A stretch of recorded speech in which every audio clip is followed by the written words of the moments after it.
Hello, my name is Mark Arnold from Urban Saints, and this is the Equip session for the Girls Brigade Leaders Conference. In this session we're going to explore practical ways that we can help to include and create accessibility and belonging for each and every child and young person that is a part of our group.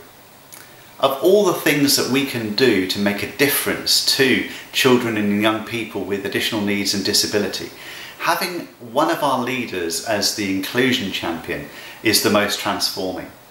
Having somebody in that role, looking out for the needs of each and every child and young person, particularly those that have additional needs or disabilities, thinking about ways that we can change what we do and how we do it so that it works better for everyone, is absolutely transforming and can make such a difference to the way that children and young people are included and able to access the things that we do.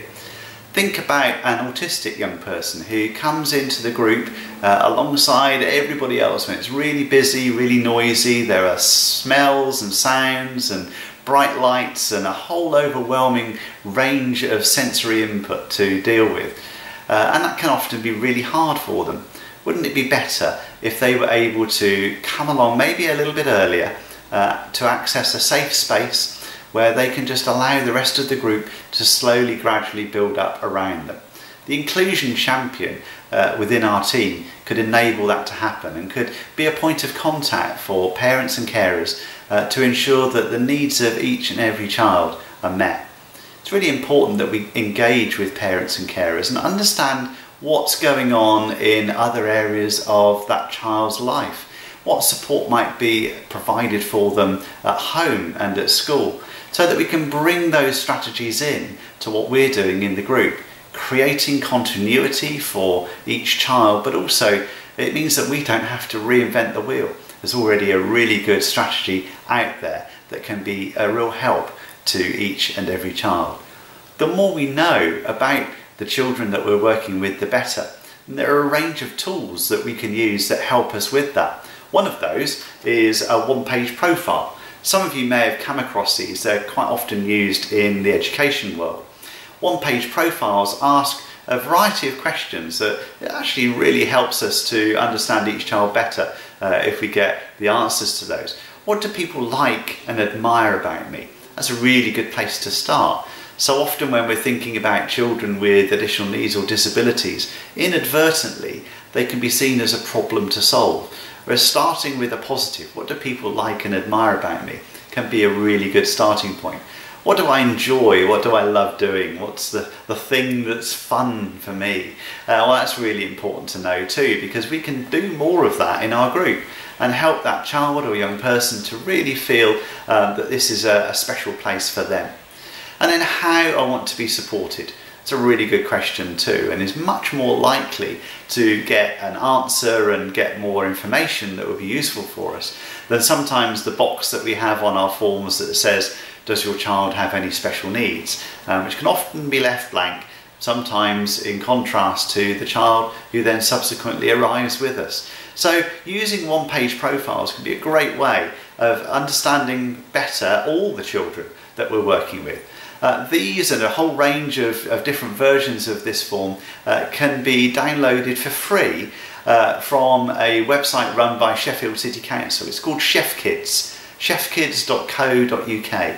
And if you go there and go to the adults section, which is where all the leaders' information is, a range of really useful resources, including lots of these one-page profiles. Once we've got a load of information about each child that we're working with, we can then help to bring some of the things that they love doing into the group. And by doing that, we're much more likely to help them engage, particularly in talk times, for example. If the things that we're doing with them and the things that they're able to engage with are things that they enjoy and that they're good at, and are able to really bring their skills to the fore with as they do that. Some of the children and young people we're working with might need a bit of extra help, and so having a one-to-one helper or even another young person as a buddy can be really useful too. Just somebody that can watch out for them, help them to know what's happening now and next, and maybe looking out for the signs of them struggling and know what to do when those signs come. And then it's really helpful for each child and young person to know what's happening in the session, to have some kind of a timetable. It might be a printed one, it might be a picture one, it might use symbols, but a timetable that helps them to understand where they are in the programme now, what's expected of them, what's coming next, maybe when snack time is, and ultimately when it will be time for them to return home. There are lots of other things that we can explore and offer as ways to include and create access for each and every child and young person. And we'll be exploring a little bit more later on in another session.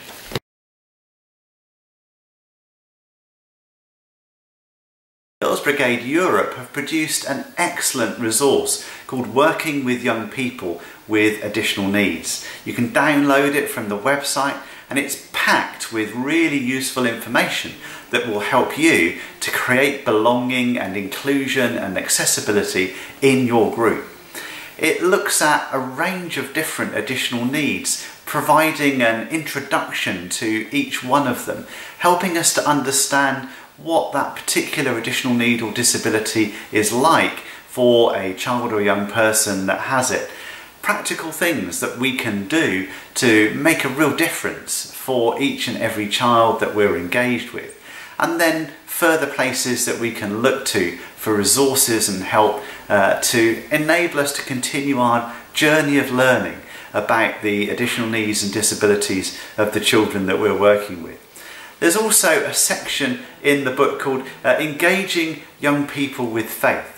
And in that section, there are some brilliant resources and ways of enabling us to bring prayer, open the Bible, to have discussions with young people about faith, a range of different really practical ways to be able to do that well.